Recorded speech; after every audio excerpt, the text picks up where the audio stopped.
Hello, my lovelies, and welcome back to the Ages of Chaos. It has been a little while, has it not? But there have been a few updates to the various myriad forces of chaos of late, largely as a result of the Psychic Awakening series. Certainly one of my absolute favourites to come out in recent months is Ritual of the Damned. Ritual of the Damned explores what the Thousand Sons and Magnus the Red have been up to since the eruption of the Cicatrix Maledictum, the dragging of Sorciarius into the material universe, and the reconquering of Prospero. Something really weird has happened. Sorciarius, the planet of the sorcerers, has emerged in orbit around the same star as Prospero, the ruins of Prospero, the original world of the Thousand Sons, and the Thousand Sons have reconquered it. So now they have both Sorciarius and Prospero, and apparently the area of space around which the two planets orbit are just saturated with the warp. They're part of the Cicatrix Maledictum now, and they sort of form within space the symbol of Zeech made out of warp matter. It's an area that's very perilous and very difficult to trespass through unless you have some sort of psychic ability, some sort of sorcerous means of traversing it. In Ritual of the Damned, what's happening is it actually moves the story on a reasonable amount. The Psychic Awakening books have moved the story on in increments, the Warhammer 40,000 story in minor increments, and the forces that each book describes have just had minor updates. In the Ritual of the Damned, you get the Thousand Sons, the Dark Angels, and the Grey Knights. And what is happening is Magnus the Red he is attempting to take advantage of the Psychic Awakening, of the fact that psychic eruption is happening much more frequently after the creation of the Cicatrix Maledictum. There are just more human beings who are becoming psychers, and as a result, the Imperium is absolutely beset. It's having trouble handling them all. There are so many of them that are being shoveled into the black ships. There are whole worlds that are burning as a result of just this incredible eruption of psychic potential. So you are now getting these divisions between different strata of people in the Imperium. Those who have or even suspect they might have psychic powers are keeping stum about it. They're trying not to let on about it because they know if they do, it could bring the Imperium down on their heads. It could bring the Inquisition, it could bring the Black Ships, it could bring the Assassin Temples. As a result, what's happening is you're also having schisms and civil disputes throughout the Imperium. So you're getting those who sympathize with the Psykers and the Psykers themselves removing themselves from Imperial society. They're buggering off by whatever means they can. They are flying off into the ether. They are finding other worlds to settle. They are removing themselves from their own cultures and societies because they know that they are going to be harassed and that they are going to be oppressed and potentially murdered.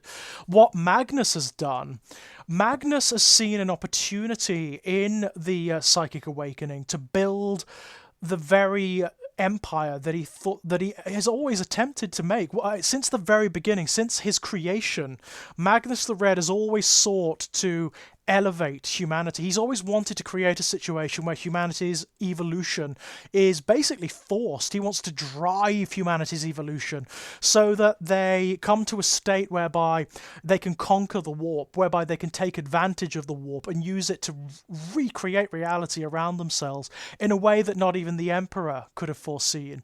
And here he sees the potential for that. What's actually happening is what he's always prophesied would happen and what he's always wanted to happen, which is the evolution of humanity into a much more psychically attuned species. So what he has done, he sends out a kind of clarion call throughout the warp. He uses a ritual, a spell, to call out into the minds of the psychers throughout the universe, throughout the entire universe.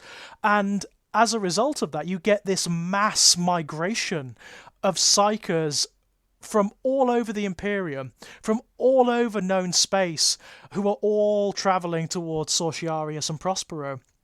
Now, it's not all utopian. It's not all utopian. In order to foster this new state of being, there has to be a particular ritual, of course, and Magnus knows how to do it. So he is preparing his Legion of the Thousand Sons to enact a ritual that will expedite the psychic awakening even further, to the point whereby it will be cataclysmic. Forget the Cicatrix Maledictum. The entire universe will just rip open and become awash in warp energy, and only those who are psychers will effectively survive. So many of those who are going to Sortiarius won't survive. They will be used in the ritual. They will be sacrificed within the ritual. But many of them are aware of that. I mean, it's not... Magnus is not entirely malevolent. That's the interesting thing. He's painted that way by the Imperium, but he does genuinely want to foster this situation, and the book kind of takes pains to paint that. And if you look at the short stories that were released in the run-up to its release, it actually takes pains to point out that that is sincere. The Thousand Sons are not monsters. They do have some sympathy for the psychers of the Imperium, because of course they are akin. They are akin. They have been treated in the same way, by the Imperium. It's just that they also know that in this universe, there is a kind of ends justify the means situation going on, where the only way they're going to survive, or the only way they're going to see their interests made manifest, is through some degree of sacrifice. And so that's what they start to enact. Unfortunately for them, the Grey Knights also get wind of it. And of course, because the Grey Knights are psychers, they actually hear the call themselves, and they also start to notice this mass emigration that starts to happen from throughout the Imperium. So they and the Dark Angels will also end up... I can't quite remember how they end up in orbit around Sortiarius, but it's probably got something to do with the situation during the War of Fenris, where the Thousand Sons actually tricked the Dark Angels and they ended up invading the Rock and letting Luther free. They're not pleased about that, so they're after a bit of payback. The Dark Angels are after a little bit of payback. So you get a war between the Dark Angels, the Grey Knights, and the Thousand Sons. The Grey Knights and the Dark Angels invade Sortiarius, which is not an easy thing to do. And the book takes pains to point that out. Magnus has already had one world, one utopia destroyed by the Imperium. He's not going to let another one go the same way. Sortiarius is just problematic anyway to invade, because time and space and dimension all around it are twisted and bizarre, and they are controlled by the whims of chaos and by Magnus himself. So it's very difficult to navigate it, even to approach. Not only that, but the planet is surrounded by sorceress protection. It's almost impossible to invade, but the Grey Knights and the Dark Angels manage it, and they do manage to disrupt the ritual, but not completely. It's one of those things where the ending is very ambiguous. You don't really know what Magnus has achieved by the end of this book, but it's certainly something. And the Dark Angels and the Grey Knights haven't won as completely as they initially think they have.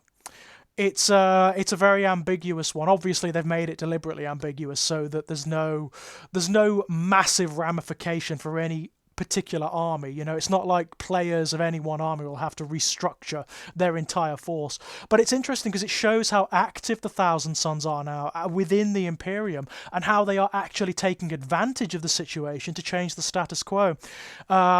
Another interesting thing in this book, obviously you get, as well as the updated fluff, you get the updated rules. So you've got lots of rules and stratagems for the Grey Knights. You get lots of stuff for the Dark Angels, including all of their Primaris units, which is kind of nice. And some updated... There's a new character as well for the Dark Angels. There is actually a Primaris captain, Master Lazarus, who leads the assault on Sortiarius. But the most interesting thing with regards to the Ages of Chaos is this book formalizes the fact... There's also mention of this, there's some detail of this in the core Thousand Sons Codex, but the Thousand Sons are split up into different cults. There are 9 cults of Prospero, which are derived from 9 cults of Sortiarius, which are derived from the original cults of Prospero, all of which had different psychic specializations. Like in the original cults, the Corvidae were... they specialized in divination, so they could see the future. Ahriman led that one. The 9 cults of the Thousand Sons of Sortiarius derive their aspects from the different characteristics of Zeech. So you've got the Cult of Prophecy, Cult of Time, Cult of Mutation, Cult of Scheming, Cult of Magic, Cult of Knowledge, Cult of Change, Cult of Duplicity, and the Cult of Mutation. And the different cults are all represented here. you can now dedicate each 1,000 Sun detachment in your army to one of the different cults, and that gives them access to a unique psychic power, a warlord trait, and an artifact. And they're very good. There's some that are infinitely better than the others, but they are all generally very, very useful indeed. All of the psychic powers are great, very characterful, and some of the warlord traits and the sorceress arcana, the relics basically that you can take, are out of this world. My personal favourites are the Cult of Magic. There's a psychic power called Astral Blast in that, which is it's arguably one of the most destructive psychic powers in the game. And they have a warlord trait called Devastating Sorcery, which allows you to, any psychic power which inflicts mortal wounds, it allows you to inflict more each time, which is really bloody good. I also really like the Cult of Scheming is lots of fun. The Cult of Scheming has got some very nasty tricks. There's a lot of like shenanigans with the cults, I find, in terms of strategy and tactics that you can pull. And some of them, there are some combinations here that are really nasty. Really, really, really nasty. It elevates the 1,000 Suns a little bit and updates them very nicely. It's a really, really nice update. It's a good book. It's a really good book. It's very nice to see through the Psychic Awakening books the way that they are actually trying to move the narrative forward a bit, rather than just have it sit stagnantly. They are really trying to give everything a shot in the arm, to make it interesting, to keep it moving, to keep it fresh and fluid. I really, really appreciate that. And now, of course, we've got the eruption of Ninth Ed, which will move the armies on even further. I've no doubt that at some point we'll see a 1,000 Suns codex for Ninth Ed. It won't be for ages and ages and ages, but I'm sure we will at some point, and that will hopefully introduce new units and new stuff, new psychic powers, all of that stuff. But until then, it's very, very nice to have a little bit of an update. When we come back, my loves, I will take a look at Psychic Awakening Engine War, which updates both the Chaos Demons and the Chaos Knights. So until then, my dears, bye-bye.